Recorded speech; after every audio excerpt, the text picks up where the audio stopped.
Hello and welcome to Flutzes and Waxels, a figure skating podcast to satisfy all of your skating news, analysis, and recap needs. I'm Mary Margaret Mertzos. And I'm Alicia Mertzos, and we're sisters with a lifelong love for figure skating, practicing, watching, and discussing. So let's delve deep into what's happened in the skating world this week. So the final Grand Prix event has concluded. It went over in a flash. I kind of can't believe that it's already done. It's already done. We're already looking forward to the final, and then the first half of the season is basically done. The first half of the season is kind of over already. Yeah. First Worlds is happening in another week. Yeah. What? Well, Nationals you mean, not Worlds. What I meant was the Grand Prix final being First Worlds. Oh, okay. Well, I suppose, in a way. Yes. It is the setup for Worlds. It's the moment where everybody goes, oh wait, you might actually win a medal. Yeah. Looking at a man here who snuck his way into the final. Well, to be fair, not just all the disciplines all season have been kind of insane. Yep. All the disciplines at NHK were insane. Completely insane. And none more so at NHK or this season as a whole as the men. I don't know what's been going on with the men this season, but it's been just completely ridiculous. Like, the highest peaks and the worst valleys. Yeah.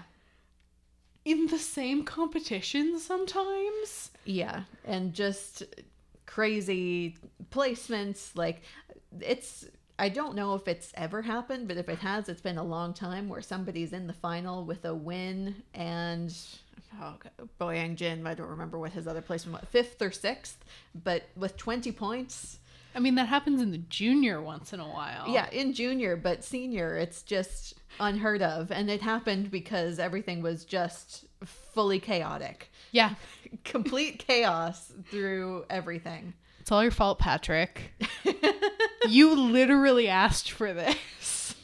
I mean, yeah, it's been wild to watch and very reminiscent of the juniors, honestly. This is what it's been making me think of more than anything. Of just anything could happen. Yeah, maybe you messed up your first event, but maybe you're still in the final. Again, Boyang Jin with 5 points from his first event, sneaking into the final. Yep. One of the many guys sneaking into the final.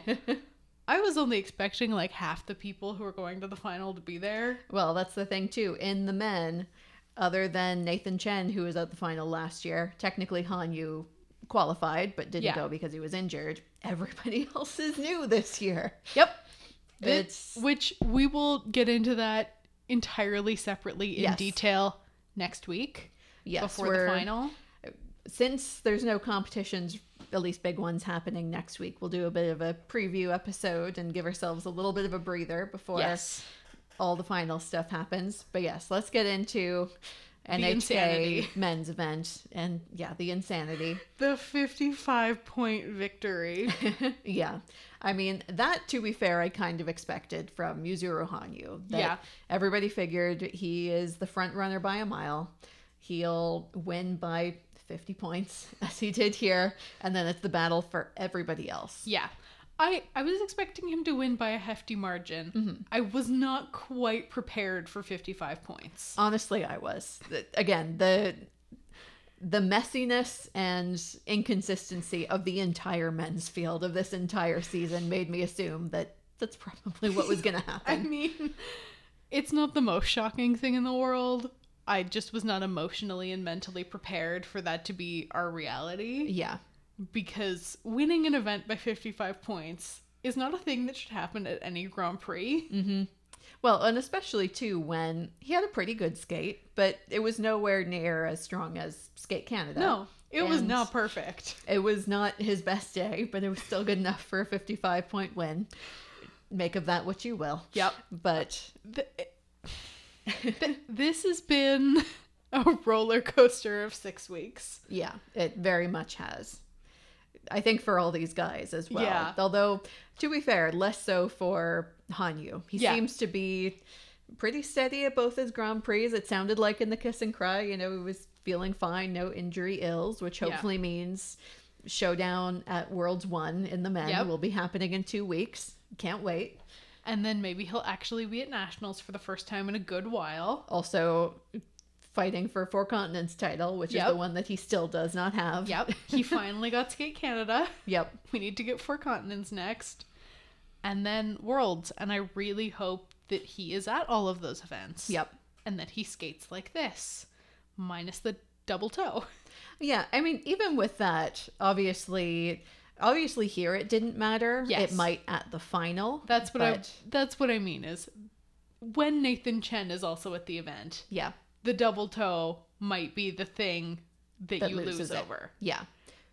But everything else was pretty good, aside from the Hail Mary quad toe, triple toe immediately after the double toe.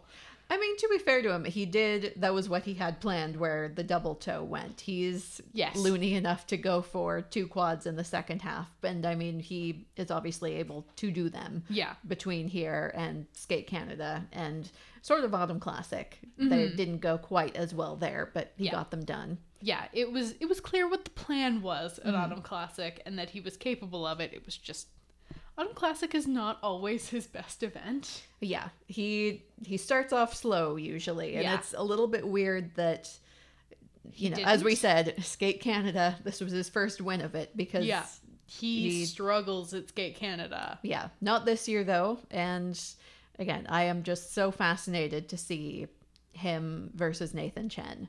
Yeah.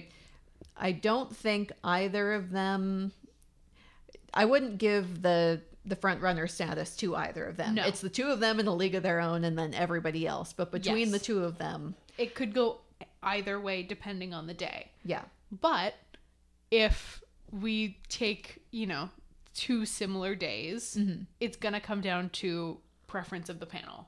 Yeah. It's going to come down to which style the panel prefers. Yep. Because both of them have very similar tech content.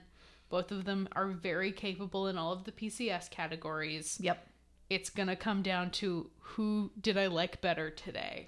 Or even, to be fair, a little bit base value. Yeah. Depends on, because there was also the quad toe Euler triple flip, which we didn't see from Hanyu here, and which Nathan Chen has also been going for. And, even if you're in some ways clean with, say, a quad toe, triple toe, but your opponent does a quad toe Euler triple flip, well then, we're getting into basically long and short of it being get excited for that head-to-head matchup. It's going to be really interesting. And I mean, again, he was just so clear in a way the best of the field. The only thing to pick apart is those 2 jumping passes right at the end. Yep. And also the fact that he, because of that, only got 2 combos in. Yeah. Which, again, here, he still won by 50 points. Yeah.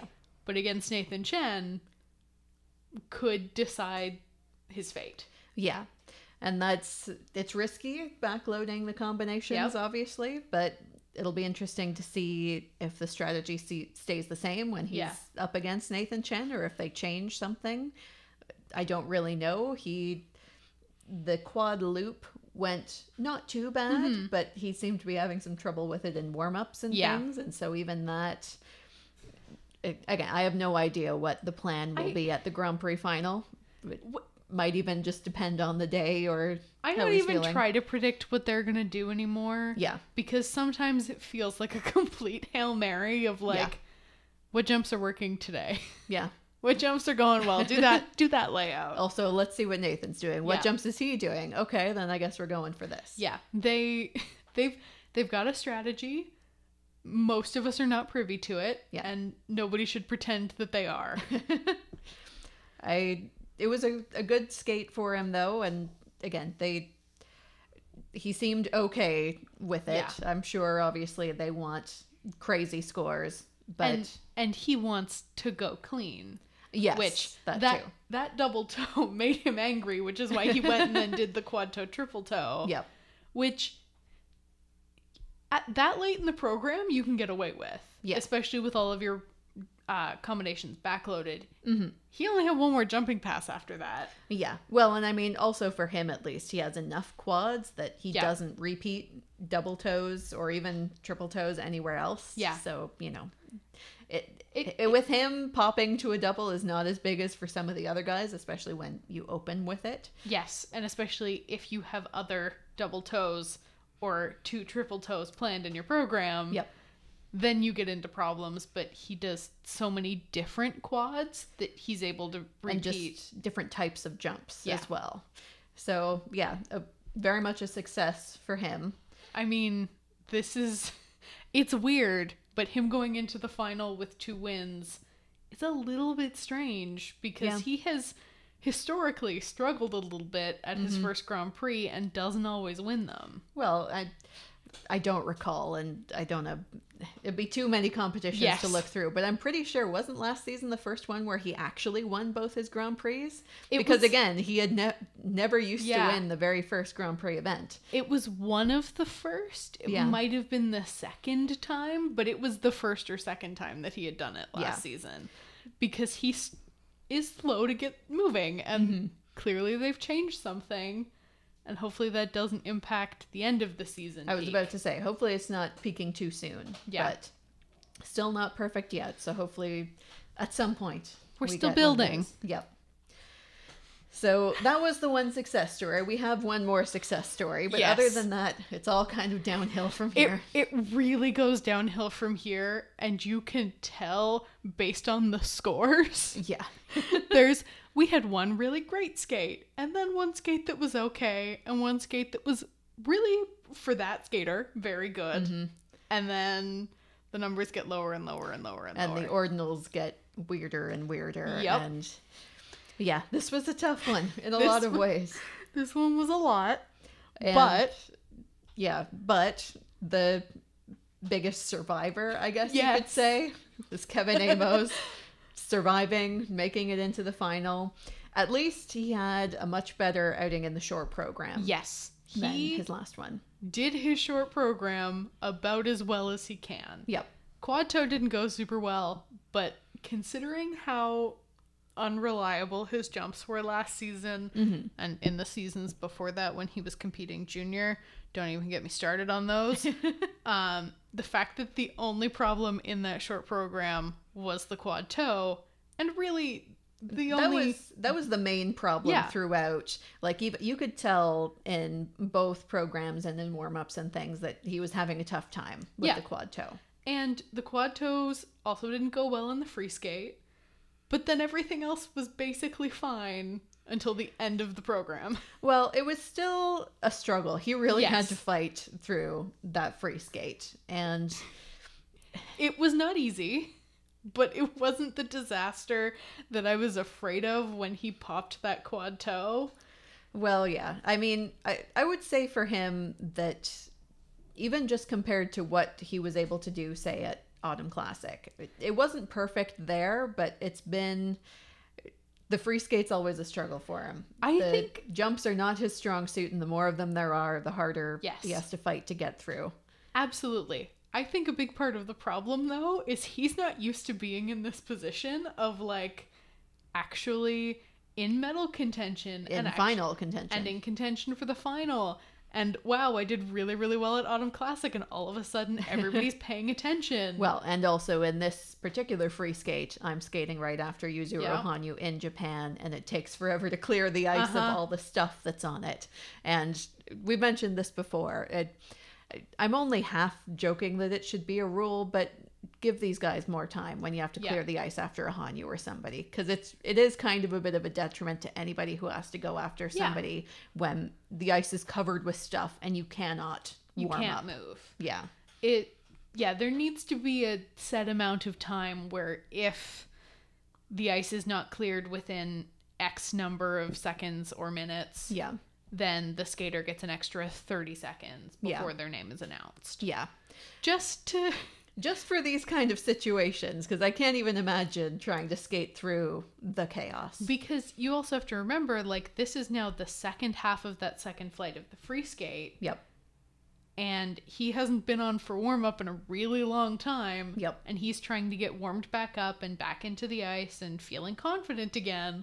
And there are 70 children and 800 Pooh Bears on the ice. Yeah.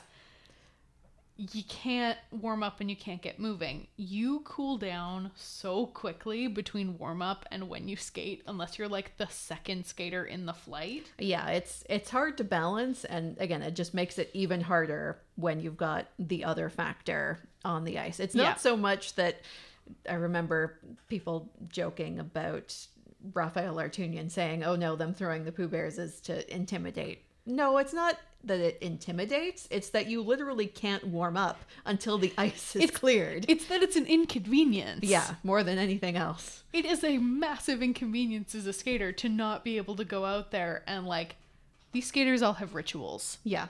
Like, they have rituals that they do in that time while they're waiting for their competitor's score.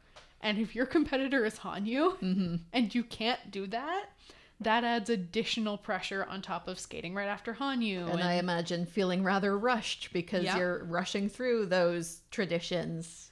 And also for Kevin in this situation, having been in second after the short program and knowing the pressures. Free skates his weaker program, and did anybody skate well today? Because if they did, I might be in trouble. And am I going to make the final? When you can't go through the physical motions of your warm-up, those are the things that come into your brain because you can't do what you normally do to keep them at bay. It is a special mental challenge training after somebody who has that much stuff on the ice. Yeah. And you could tell that all those things had an effect on him here. Yeah.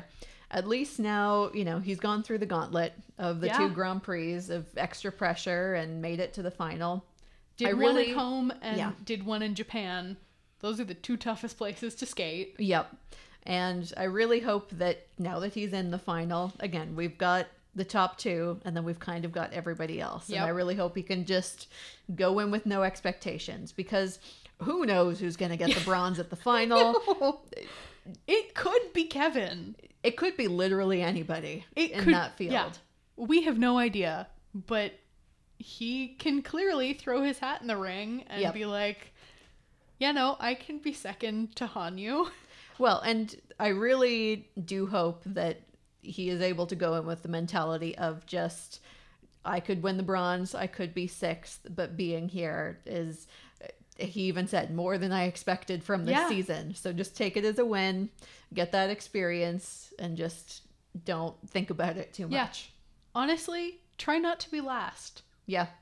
Because here's the thing. For Kevin, with the amount of competition there is in France, his biggest goal this season, I'm sure, was to make it to Worlds. Yeah. He has, like, gone 90% of the way to seal it. If not 100. Yes. That something kind of shocking would have to happen for them not to send him to Worlds. He would have to be a disaster at Nationals for them to not send him. And probably Europeans and whatnot. So if he goes out and is not last at the final, it's 100% sealed. He can do basically whatever he wants at Nationals and Europeans. Although, to be fair, Europeans is probably also pressure, because that's another one where could maybe be on the podium, but you really don't want to think about that. And again, clearly he can be on the podium anywhere this season. Yeah. Don't think about it. Especially because it does make it harder to enjoy. This skate of his free skate, this was a tough one and just had me worried and anxious the whole time through. And I think he was worried and anxious the whole time through. Yeah. That's not what we want. No. We want to just see you enjoying the skate. I want to see a skate like that short program.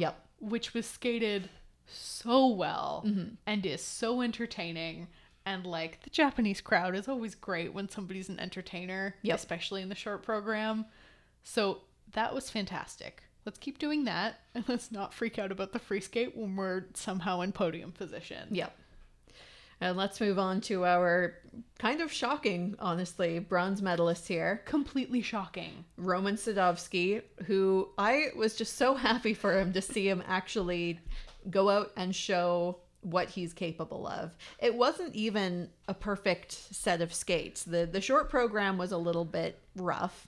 Yeah. He was sort of, he was fourth in that segment, but kind of right in points wise with a whole bunch of other guys who also had rough short programs. Everybody was in the mid to high 70s in the short program, basically, aside from Hanyu and Kevin. And Voronov, to be fair. And Voronov, yes. The top three were over 80. and then there was a giant 10-point gap. Yep. And then a whole bunch of everybody else. Yeah. And even that, it went better than Skate Canada. Yeah. Not only getting a triple Lutz single toe is not what you want to do, but we didn't get a plus combo. So, it's something. It's something. But that free skate was, again, oh so close to being fully clean. And really, I really had a moment of thinking, is he going to win the silver medal here? If he hadn't had, like, just the 2 rough landings on the triple axel and the triple Lutz right at the end, he kind of deserved to be the silver medalist here, honestly. If he had landed the last 3, to be fair, jumping passes more cleanly. I mean, even the 3 jump combination, though, was good. It's a quad sow Euler triple sow. It was fine the way it was. It was fine. He would have been really, really close with just the 2 being fixed. They would have been basically tied. And I don't know if he would have ended up winning it. But with all 3 being even just marginally better, he would have been second. It's just so great to see.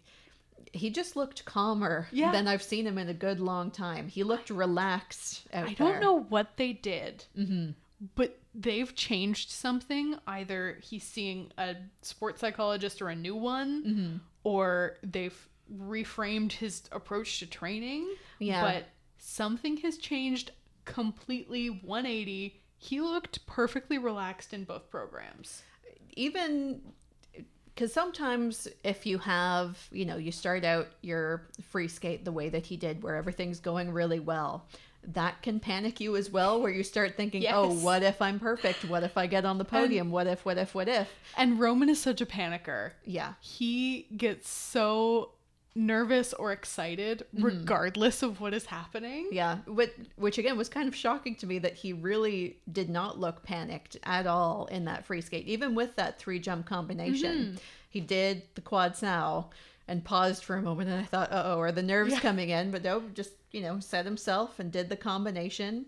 And then the 2 jumps after that weren't perfect, but they were far sight better than we've seen at various competitions throughout his career. He's had some real disasters over the years. And he has always been a kid who lets things spiral out of control. Yep. And didn't happen.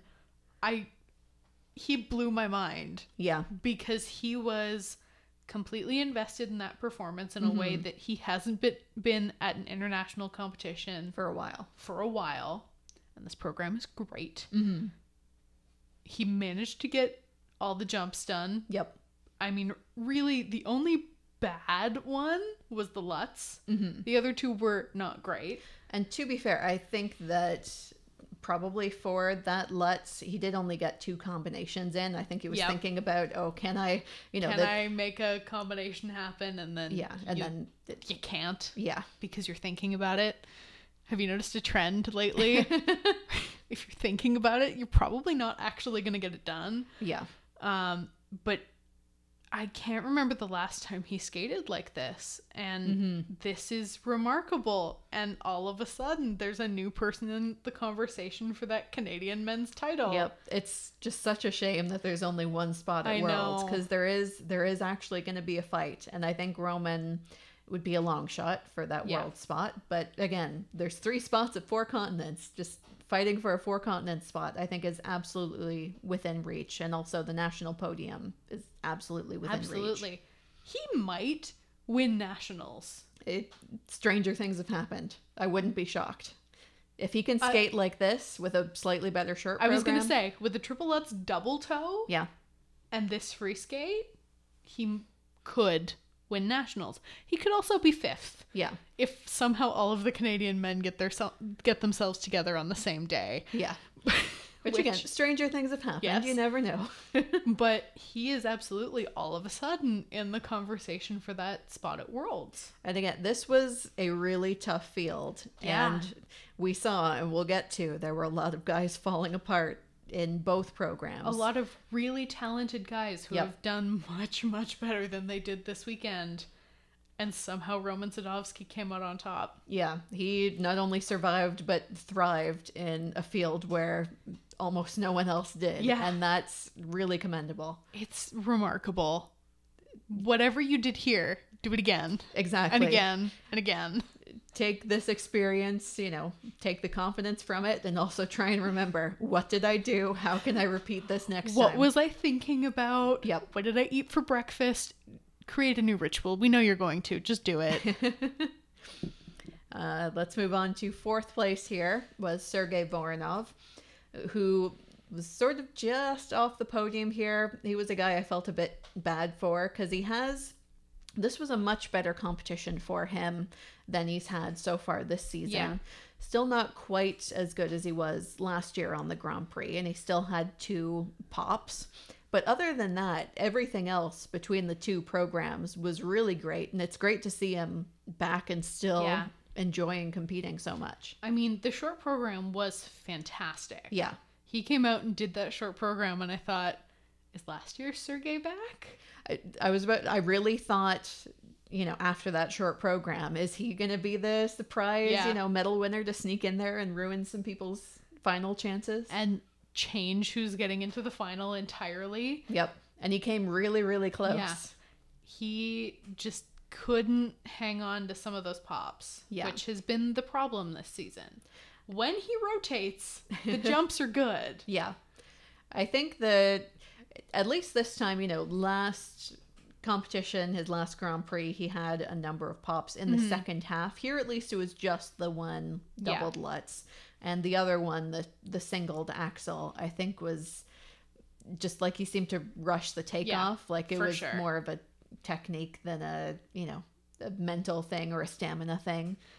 Yeah, it was either complete panic or tripping a little bit on that edge and just having to Hail Mary, try and go for it and do a single axle. Yeah. Which happens, for sure. The only other thing is that he only did 1 triple toe.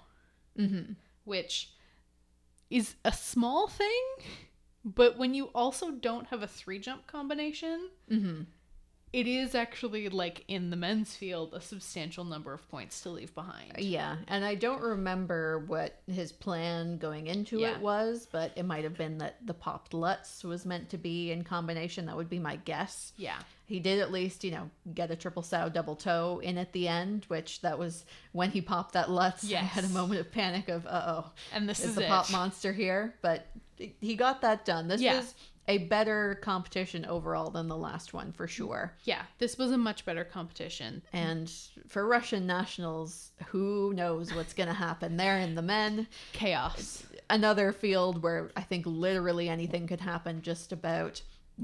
We might see somebody win it that we have never heard of. Possible, or maybe Kolyada comes back. I'm not sure where his health is at right now, but maybe he comes back and wins, or one of the juniors. One of the juniors totally could. Prepare for chaos at Russian nationals, but he is very much in contention for sure. Absolutely. And then 5th was Jason Brown, who this was a real heartbreaker because he was.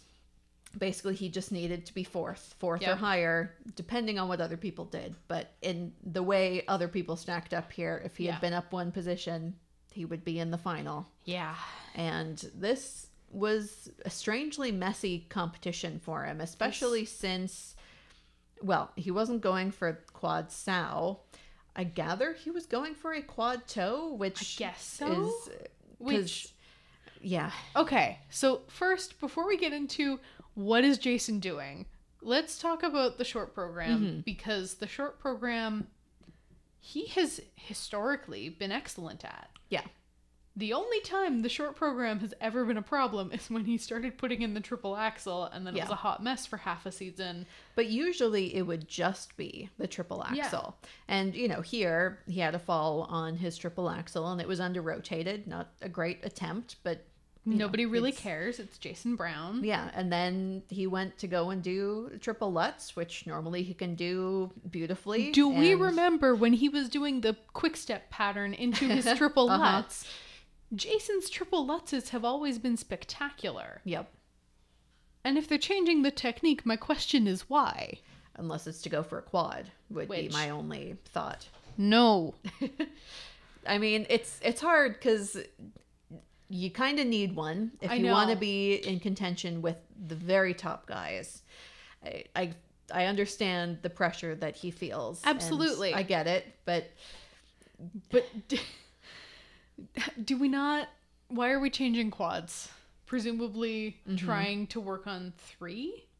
The Sao, the Toe, and probably the Lutz? I mean, at the very least, too. Yeah. I don't know what exactly went wrong with that triple Lutz, if it was they're playing with the technique or just a mental moment where he was thinking about needing to be 4th here to make it into the final. It could have also been something like that, but obviously he is going for, at the very least, the quad toe now in the free skate. Apparently. Which, we weren't there for practices at either of his Grand Prix, so, weren't able to get that sort of inside scoop of what he was practicing. But from what I recall from Skate America, where Jackie Wong was doing all the notes, I don't think I remember him. Because that would have been very noteworthy that Jason Brown is attempting a quad toe in the short program. Jason switching quads would be news. Yeah. Because... do we not remember what happened with the Sao? And if the toe was getting there, why didn't we just stop the Sao and try the toe instead last season? Either that or we're going for a solo triple toe, which makes no sense whatsoever. That is like one of the dumbest layout options for him in particular.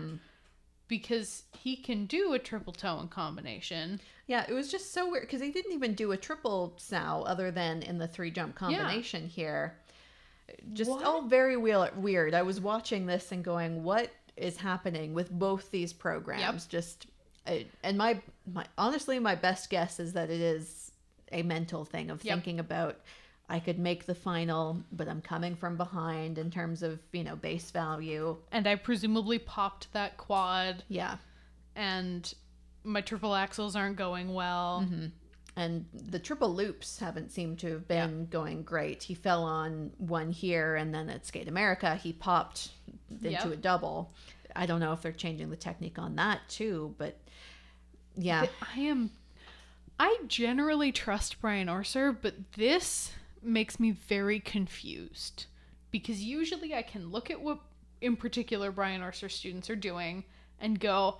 I understand the logic behind that. Maybe it's not working, but I understand the logic. Jason's triple Lutz was perfect. His triple loop was very consistent and very nice. Yeah. Unless something has changed physically for him, whether it's an injury or something else. Well, and he did have, a concussion issue earlier. I don't know if there were any other, injury things associated with the accident that he was in. And if he is still having concussion symptoms, why is he here?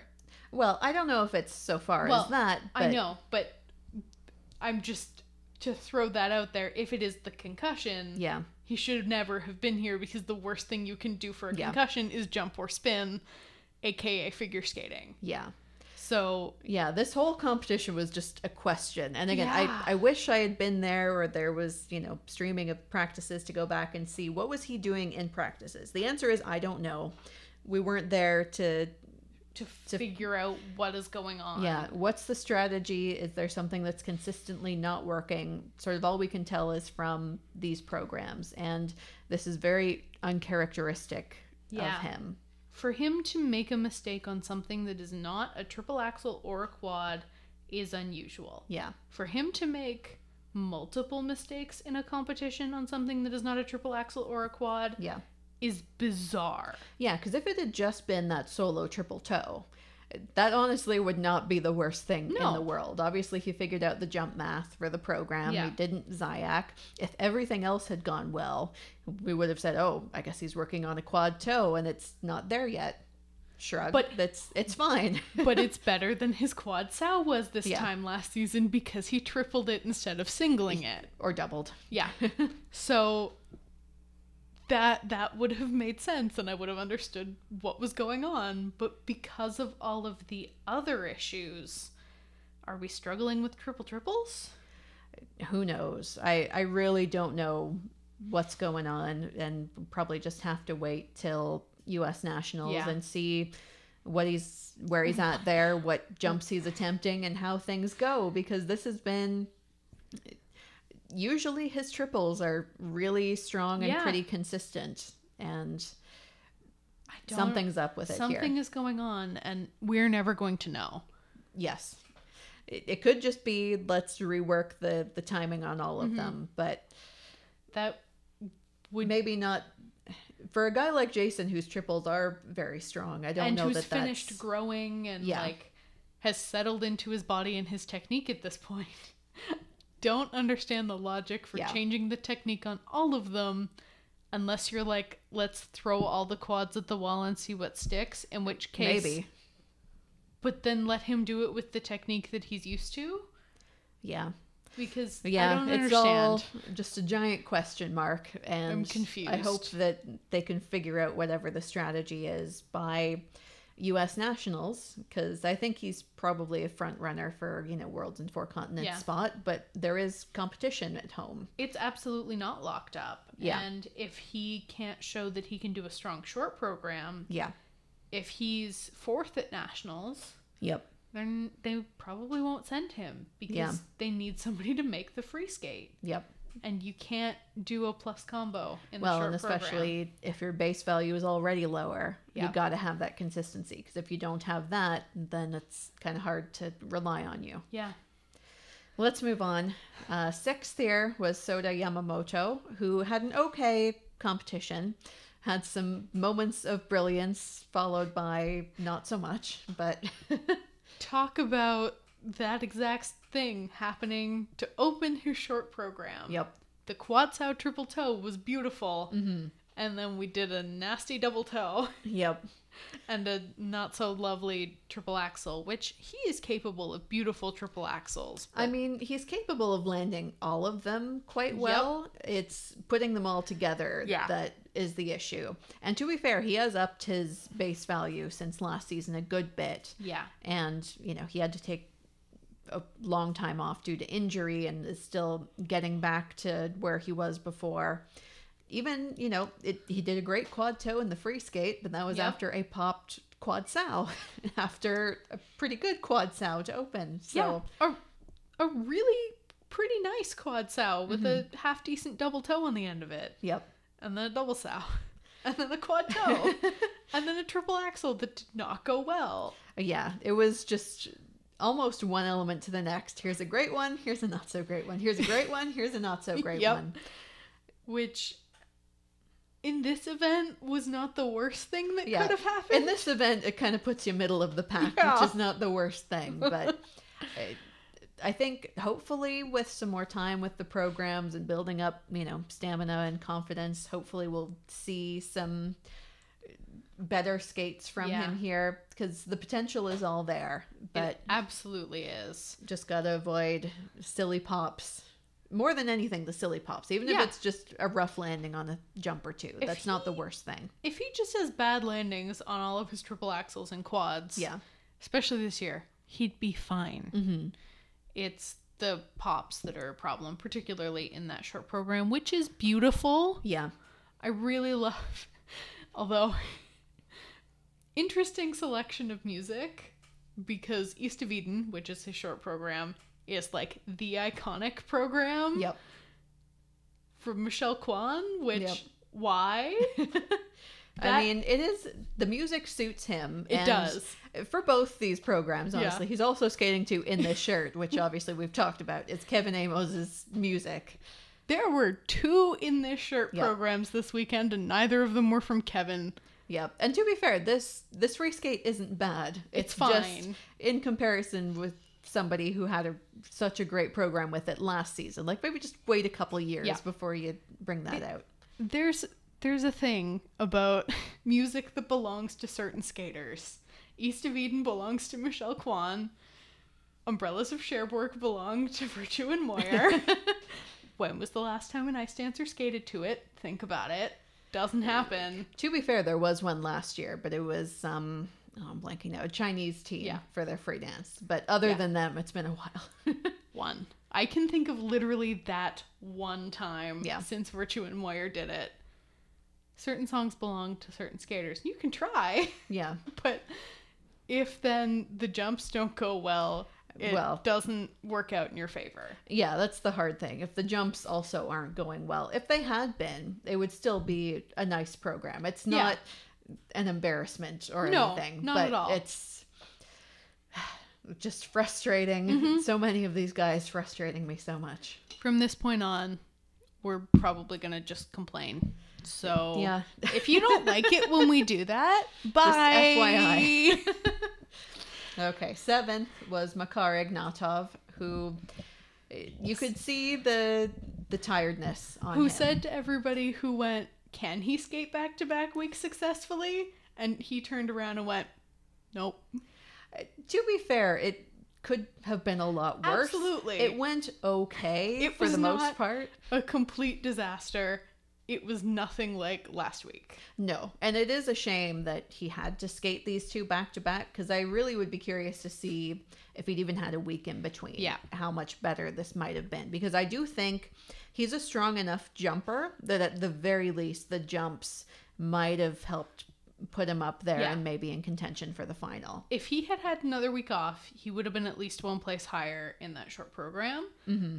Because that short program was quite good, aside from the axle. Yep. And I have a feeling that he was just tired. And you could see it. Yeah. I mean, none more so than in that free skate, which also started out pretty well. Like, he's a really solid jumper.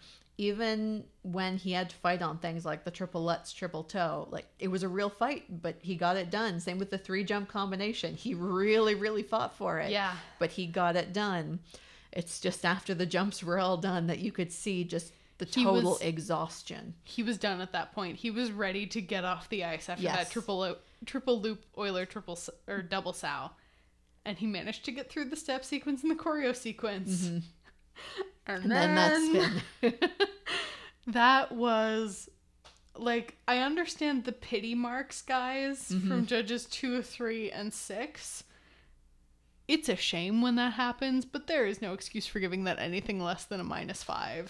Yeah, that was his 1V spin right at the very end that he just sat down on, just lost his balance and just flopped onto the ice. He was so exhausted that I thought for a moment, are you going to get up at all? Yeah.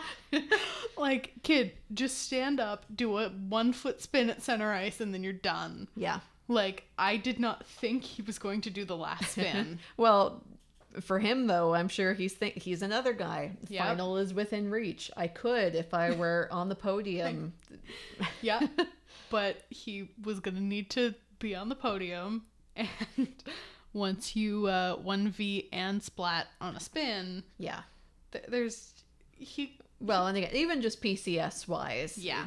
It's not his strongest suit, and especially when you put things like the choreo sequence and the step sequence where you can, present the program a little bit more right at the end when you are just totally dead on your feet. He was just trying to survive at that point.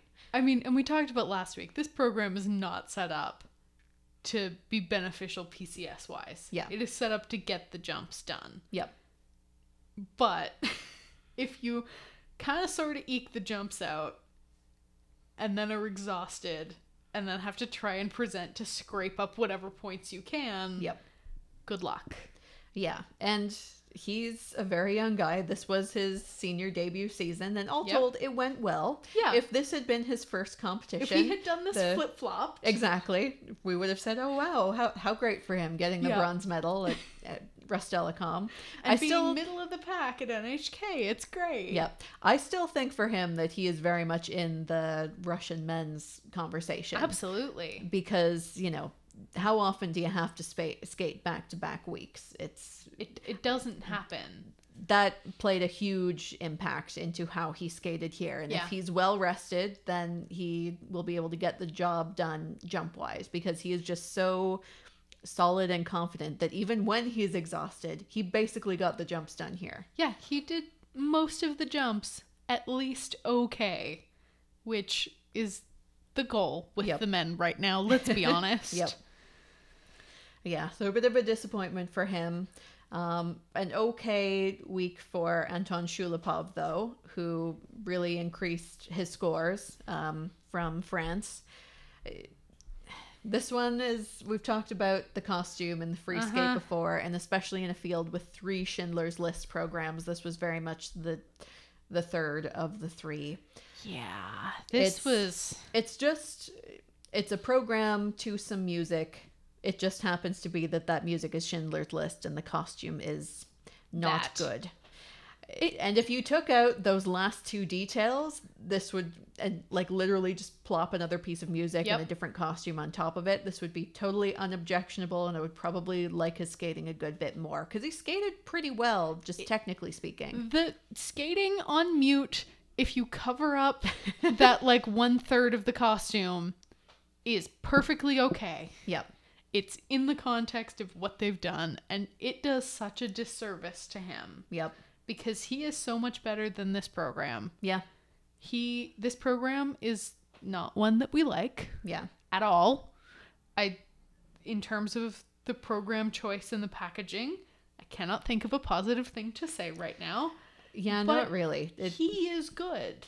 Yeah, you can tell that he's a pretty confident jumper, and I think the short program really shows off that he can perform to a fun piece of music. He's, The Weeknd wouldn't be my first choice, but he's enjoying it, and gets excited for the costume reveal and the step sequence and things, and I can enjoy that way more than that free skate. Give him that energy in the free skate to literally any song he wants. Yeah. Because let's be honest, there's not a ton going on choreography wise. It would not be that hard to change it.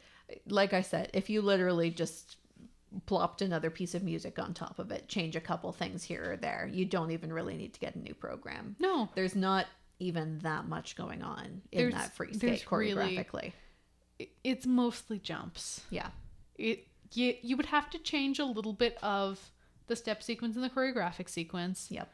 But you should do that anyway to make them more interesting because they're kind of not memorable as it is. Yeah, that's the biggest thing for him is his programs and his costume are a problem. Yes. More than any of the actual skating. The skating is fine to good. Yeah.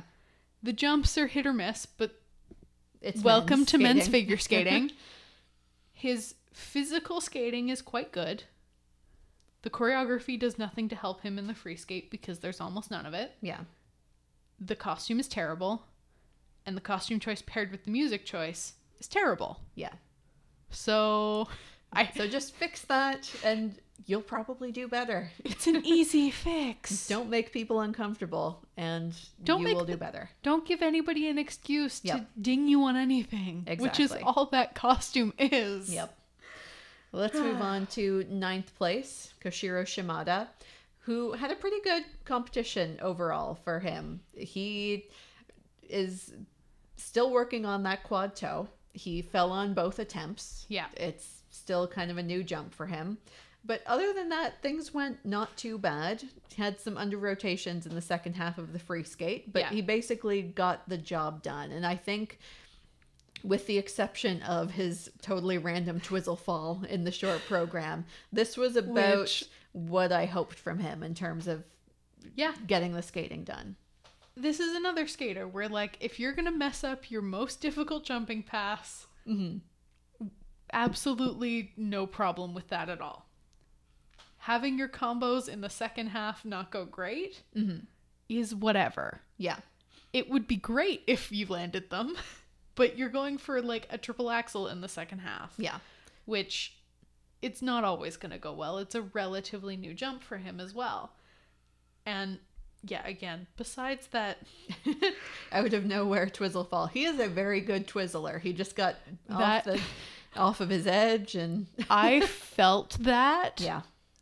I've done that. We have both done that so many times. Learning to do twizzles with the leg out. Yeah.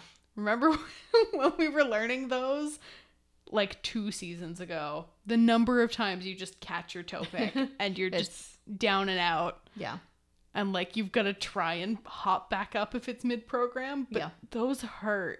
Yeah. They're not fun. They're very hard to recover from. And he did pretty well. Yeah. That step sequence had some very mixed GOE, which I understand because, yes, technically he fell, but the rest of it was pretty good. Yeah. So. The rest of it was quite good. Yeah. He is a strong skater. He has really quite good performance. Mm-hmm. And good programs as well. It just needs to work on the confidence in the jumps a little bit. But he's so young that I'm really not that worried. It's not a big deal, especially when the jumps that he's not confident in are the triple axel and the quad toe. Yeah. And then 10th here was Tamaki Hitoshi, who had an okay competition. Not the depths or the heights of France. Yeah, that's fair. Everything was on the less good side of okay.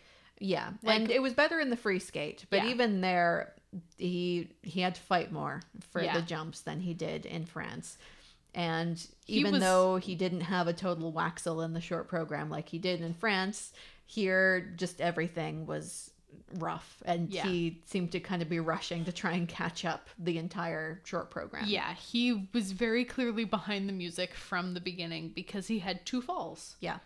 And it was on the quad toe and the triple axel, which he is absolutely capable of doing. Mm-hmm. I don't know if he completely believes that when he goes out to do his short program. Well, I think the problem too is he's another guy where sometimes the free leg on the landing gets a little low and it gets you in trouble. And that happened to him a couple times this competition, where he kind of went down into like a knee slide out of a jump because like you've got the free leg sort of in position thinking I'm going to pick in. But then if you change your mind after the first jump and think, oh, that wasn't the best landing, let's not pick in, but your foot's already there, it's much easier to catch it and fall. Yeah. Even though you basically got the jump done. Yeah. And his free leg on a good day is low. Yeah. So when he's ready to pick in and is deciding whether he's going to do that, which you don't have time to do, kid. Yeah.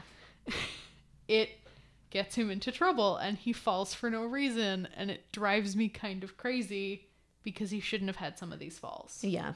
At the same time, though, he's also making a senior debut. Yep. He is also very much a guy who peaks later on in the season.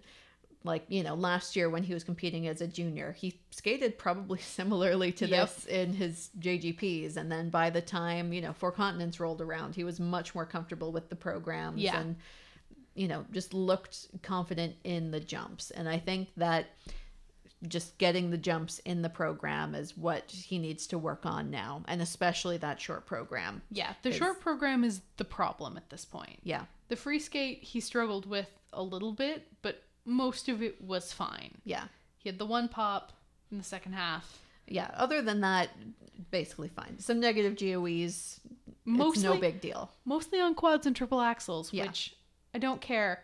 And that triple loop at the end, which makes me so sad because that's the triple loop out of the cantilever. Yep. Which is our favorite transition maybe of all time. Well, except there's also his triple sow out of the split jump, which is also just fantastic. Which is why I understand, judges, that he didn't skate well.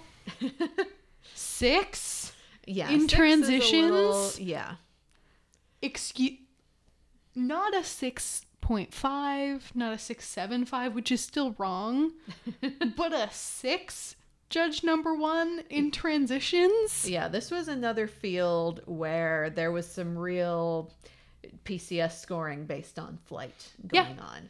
And it makes me really angry because Tamaki is the skater that needs to be abolished for, because his jumps don't always go well, but he does beautiful transitions into them. Yeah. Well, and we've talked before, so many guys, especially this season. And for me, at least, it's very noticeable in the men this season where you skate in the short program and how many quads you do has a direct impact on your PCS, which is not at all how it's supposed to work.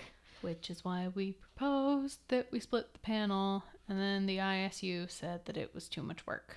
Yeah. Apparently they're talking about PCS reform again, which we'll see what they come up with. But really just enforce the rules you have. Yeah. That's the main thing. Just enforce the rules that you have. Because they're going in the wrong direction, which is reducing the number of categories. I'm ambivalent toward that. It could work. But the biggest thing is the human impact of enforce the rules that you have, whatever those rules are. you have rules, and they're very clear. And even if you corridor judge, but corridor judged more accurately, that would be something. Yeah. But we should get off this tangent. Yes. Let's see. 11th was Alexei Pachenko, who also had a really disastrous short program. Yeah. The free skate went a little bit better, but he's another guy who is not looking like the same skater who came out last Grand Prix. I mean, to be fair, he's always been up and down in terms of the jump absolutely. consistency. He has great days and he has disaster days. And to be fair, even the short program was kind of a disaster. Yes. The free skate was just okay. He had good fight throughout, some rough landings on it, but it could have been worse in that free skate. Absolutely. By this, I meant the short program. Yeah. Which was a disaster. Yeah. He popped the axle and then fell on the quad toe and then only did a triple Lutz double toe. Yeah. That is a disaster. And to top it all off, only got a level 2 on a step sequence. Yeah.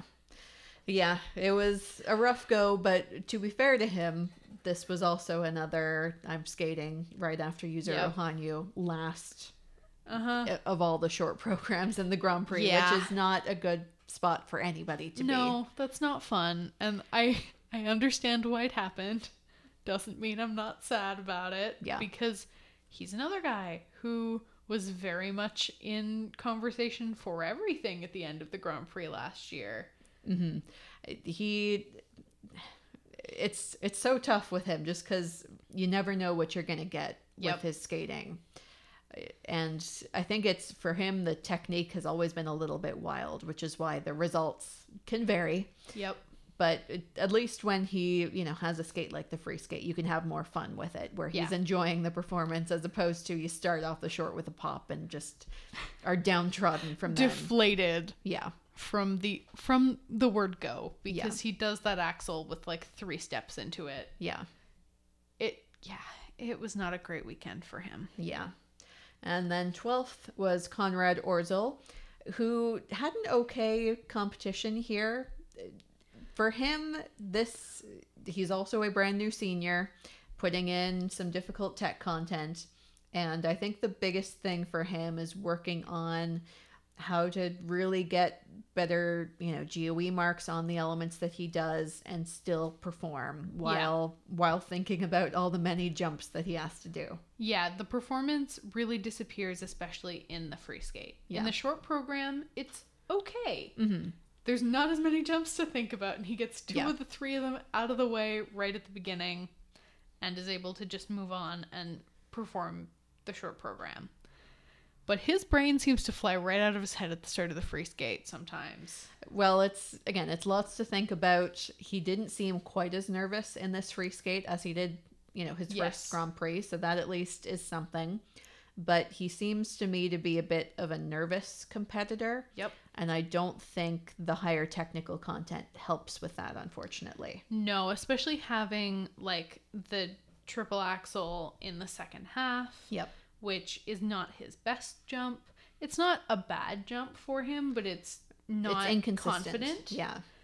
And so that's where we see the triple axle plus sequence plus triple sow, which you get nothing for that triple sow. And then he did it again with the Lutz, which at least the Lutz he didn't get a plus combo on. Yeah. I mean, it's frustrating, but at the same time, I was glad to see the fight from him. Yeah. You can tell that he wants everything. He's really fighting for all of these jumps. It's just that right now, it's been more a bit than he can handle. Yeah, it's been a bit of a losing battle. He's a guy who might benefit from scaling back the technical difficulty just a little bit, or even just moving the more difficult stuff up to the beginning. Like he does a triple loop as his second jumping pass, and that's something where unless you need it as a bit of a mental break to stabilize yourself, you can probably move that later and move something more difficult earlier. Which, to be fair, I think Conrad might need a easy triple between his 2 quads. Yeah, that is fair.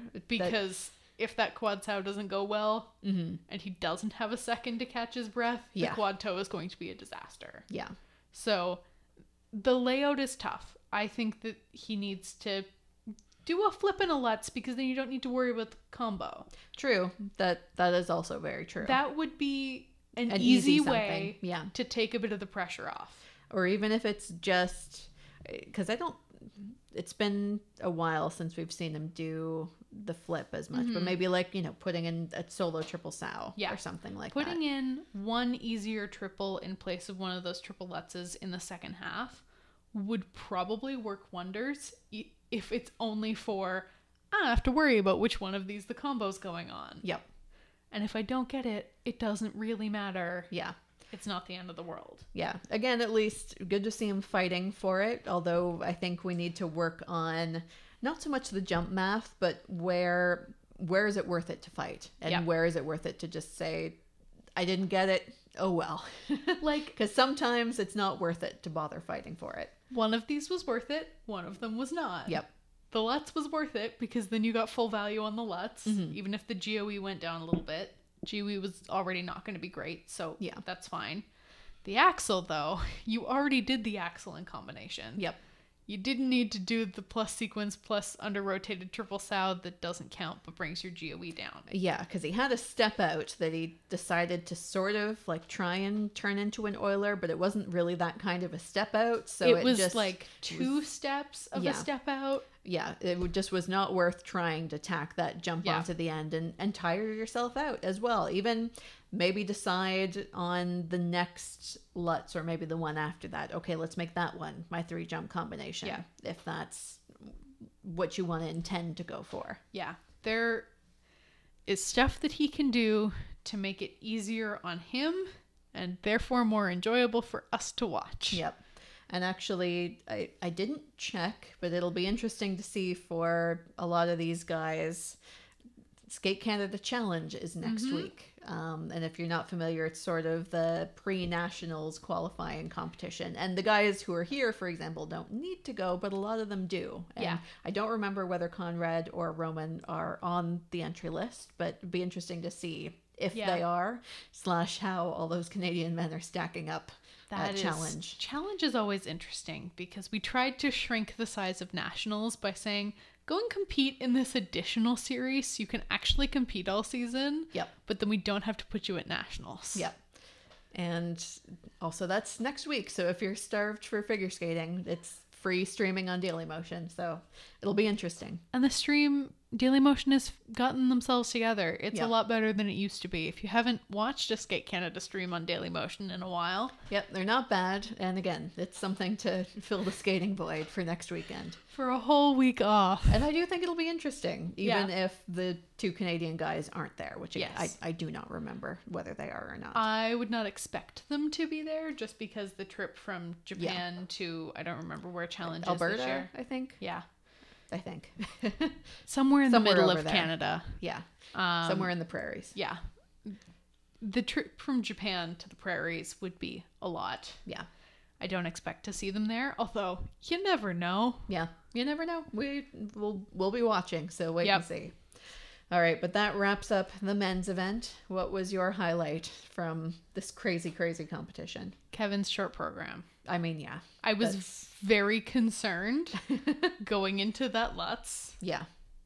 And then when it went well, can breathe easy a little bit. Was able to breathe easy, and I love this program and him, and it's great. Yeah, I think this is a season where, for me at least, last year I loved both programs kind of equally. I think for me this short program is where it's at. I like the free skate a whole lot, but this short program is a masterpiece. It's brilliant, and I don't know if I need to see another Prince program ever again. It'll be hard to top, we'll put it that way. For me, I think my biggest pleasant surprise was Roman Sidarsky in that free skate. I was just so impressed with his just composure. I can't believe he did it. Yeah. I'm still a little bit in shock that he is on the podium at a Grand Prix. First time Grand Prix medalist. Yeah. And honestly, even if he had wound up 4th or 5th, that still would have been a moment. Set of skates was a breakthrough for him, and I hope they figure out what they did right. Exactly. Keep on doing it. Please. And unfortunately, on the not so fun side of things, the weekly Waxel, this was a tough one to decide. Yeah. But I think the biggest thing was that triple Lutz with a fall and no combination in the short program for Jason Brown. Even if it had just been that went better, he would be in the Grand Prix final. Yeah, that would have been easily 8 points. Yeah. And he's in the final. Yeah. And he would have been in the last flight of the free skate here, and would that have changed the overall results even more? It might have done. Yeah. That, the worst part about it is that it is so unlike him. Yeah, that's the thing. It's not what you would expect, and I think it looked like it kind of shocked him a little bit too. Yeah, he has always had a tough time skating in Japan, unfortunately, and that continues here. All right, but that wraps up part 1 of our final Grand Prix recap. Yep. We will be doing the other 3 disciplines soonish, maybe across the next couple of days. Yeah, we've got a bit of a busy day tomorrow, so we might not get to the rest of them tomorrow, but you'll get them this week, and you've got a whole extra week. Yep. And speaking of a week off of figure skating, we will also be posting an episode on Patreon next weekend. Yes. At some point. So you haven't joined that yet. You're going to want to. It's going to be interesting. Be lots to discuss. And as we said, we're assuming we're probably going to do a Grand Prix preview. You know, if you are interested or disinterested, feel free to let us know. Yeah. I think people liked it last year, and also it's a good way to, to introduce you guys to the juniors, especially. Well, do that, but also I was going to say, we've been going from so many hours of skating to nothing all of a sudden. It would feel a little weird, honestly, for me as well. Yes. For us to do just a Patreon episode next week would feel very weird. Really weird. So you're probably going to get an episode because we have to go through the ritual. Yeah. Can't get out of the habit because then it's so hard to get back in. Especially because the next week there will be 8 episodes. Yep. So prepare yourselves for that. Get ready. Yep. All right. But I think this wraps up this first one. Thank you all for listening. And please let us know your thoughts about this week in figure skating at flutzescast@gmail.com. You can also follow us at Flutzescast on Facebook, Twitter, and Instagram for even more skating content. Don't forget to check out our Patreon, patreon.com/Flutzescast, for all sorts of stuff about figure skating in the media. Up next, Adam Rippon's book. And our merch store, flutzescast.redbubble.com. And if you like what we do, consider leaving us a review wherever you're listening. We'll be back shortly with the rest of NHK, but until then, keep a watchful eye out for those Flutzes and Waxels skating fans.